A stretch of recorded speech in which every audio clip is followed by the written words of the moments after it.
J'ai fait des études de français et aujourd'hui je suis attachée de presse à l'ambassade de France en Sloveniji.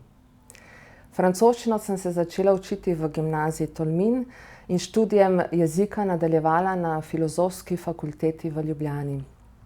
Francoščina ni le jezik literature, je jezik poslovnega sveta, znanosti, inovacij, diplomacije.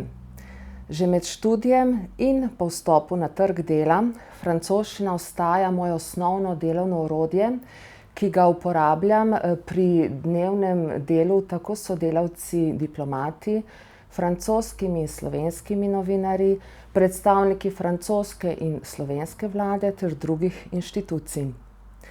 Odločitev za študij francoščine, na katero me vežejo lepi spomini, je bila pravilna.